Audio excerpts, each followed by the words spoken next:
ব্লগটা দেখে আশা করি আর বোঝাতে হবে না, তোমরা হয়তো বুঝেই গেছো যে হ্যাঁ আমি অনেক লেটে চলছি আর আমার দার্জিলিং ব্লগ দিতে চলেছি। তো এই যে আমরা গিয়েছিলাম হচ্ছে পদাতিক এক্সপ্রেস, যেটা কিনা সব থেকে লেটে ছিল। সম্ভবত ভুল না বললে 11:30টায় আমাদের ট্রেন শিয়ালদহ স্টেশন ছাড়লো। মনে সঙ্গে সঙ্গে না একটা উন্মাদনা তৈরি হলো যে না, অবশেষে পাহাড় দেখতে পাচ্ছি।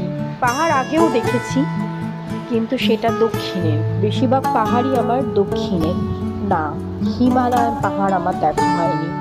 পশ্চিমবঙ্গের মধ্যে থেকেও খুবই লজ্জিত যে আমার দার্জিলিং দেখা হয়নি। আর সত্যি কথা বলবো, আমার স্বপ্ন ছিল এরকমভাবে দার্জিলিংয়ে যাওয়া।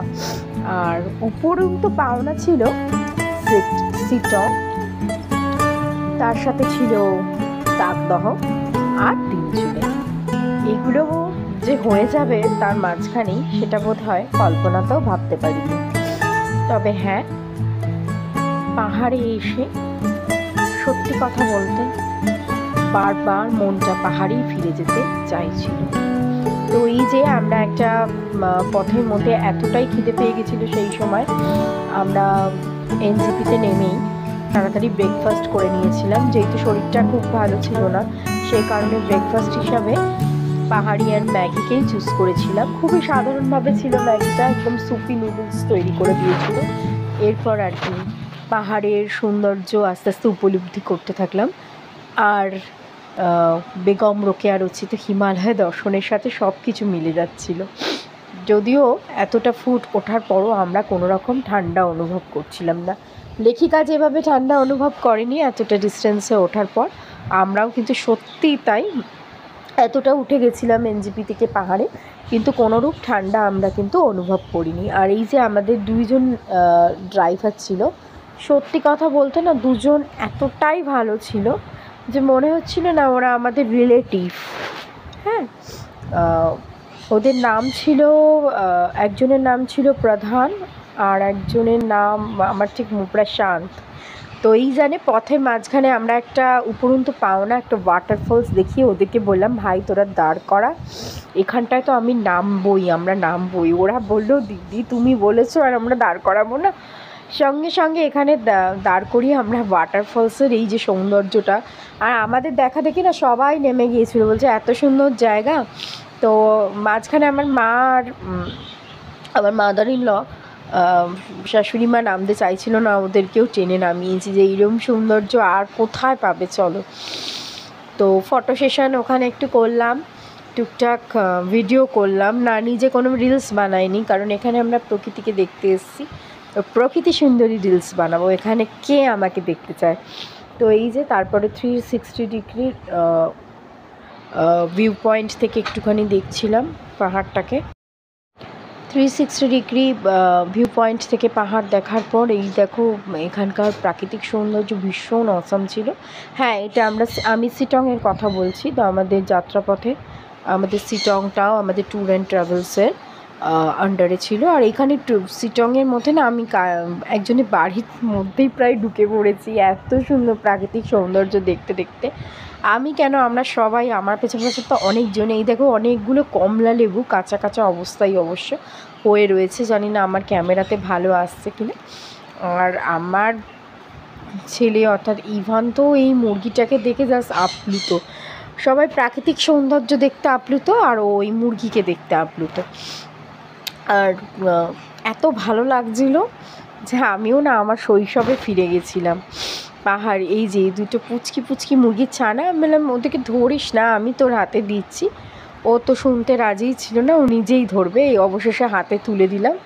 এত মিষ্টি ছিল কি বলবো। আর ওখানকার লোকালিটির লোক, ভাই তাদের নামে কিছুই না বললাম, এতটা ভালো ছিল যে মনে হচ্ছিল না আমাদের ওরা চেনেই না, এত সুন্দর গেস্টিওর ছিল ওদের। তো শুধু আমাদের এই কমলালেবুগুলো খেতে মানা করেছিল, কেননা কমলালেবুগুলো কাঁচা অবস্থায় ছিল, ওইগুলো ঠিক না শরীরের পক্ষে। তো এরপরে আমরা সিটংয়ের মধ্যে প্রবেশ করলাম আস্তে আস্তে। আর এখানে এত সুন্দর একটা, জানি না এটা কোন পাহাড়ি ফুল, তোমরা যদি এই পাহাড়ি ফুলটার নাম জেনে থাকো প্লিজ প্লিজ কমেন্ট বক্সে কমেন্ট করো। আমি সত্যিই জানি না, কিন্তু নাম জানার প্রয়োজন নেই। অসাধারণ অসাধারণ এই ভিউটা। আমি এর আগেই এই ব্লগটা শর্ট পোস্ট করেছিলাম, তো এখানে মোটামুটি ভালোই ভিউ পেয়েছিলাম। এরপর আমরা একটা টি স্টেটে গেছিলাম।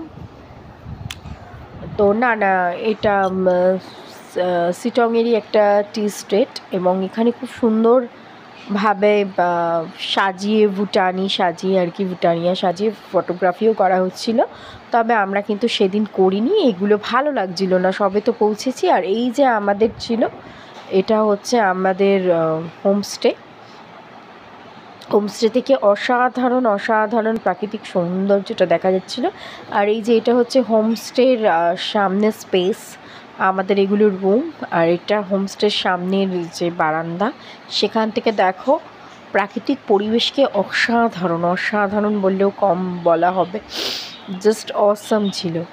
আর এই যে এখান থেকে নিচে প্রবেশ করা যায়। আর এই যে ছিল আমাদের দুটো রুম নেওয়া হয়েছিল, একটা আমাদের আর একটা আমাদের মাদের আর কি, মা পিসি এরা থাকবে বলে। তো অসাধারণ গেস্টিওর ছিল, মনে হচ্ছে কোনো একটা ফ্যামিলিতেই এসেছি সত্যি কথা বলতে। এই যে আমাদের রুমটা, আমি একটু রুম ট্যুর করিয়ে দিচ্ছি। এখানে একটা আলমারি দেওয়া ছিল, একটা টেবিল ছিল, একটা খুব সুন্দর বাথরুম ছিল, মিরর ছিল বাথরুমে। মোটামুটি ভেবেছিলাম জল হয়তো ঠিকমতো অ্যাভেলেবেল হবে না, পাহাড়ি অঞ্চল, এত নির্জন অঞ্চল, কিন্তু বাট সব কিছু ঠিকঠাক ছিল। শুধু ঘরে থাকতে মন করছিল না, বারবার মনে হচ্ছিল অন্তত বারান্দাটায় এসে দাঁড়াই। এত সুন্দর, এখানে বসে বসে চা কফি স্টার্টার সব কিছুই দিয়েছিল। ওগুলো পরে ব্লগে আশা করি তোমরা দেখতেই পাবে।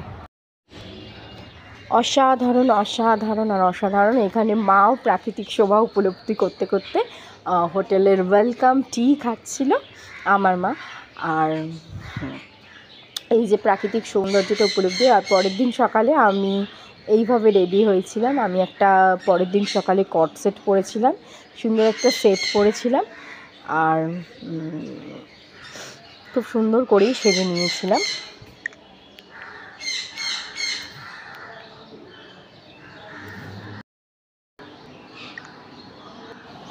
পরের দিন সকালে আমাদের ব্রেকফাস্টে ছিল লুচি আর ছোলার ডাল দিয়ে একটা তরকারি। তো ব্রেকফাস্ট খেয়েই আমরা বেরিয়ে পড়েছিলাম কাল বিলম্ব না করে। বাইরে এসে আমরা খুব কম এইসব ব্যাপারে সময় ওয়েস্ট করি। তো আর ট্যুর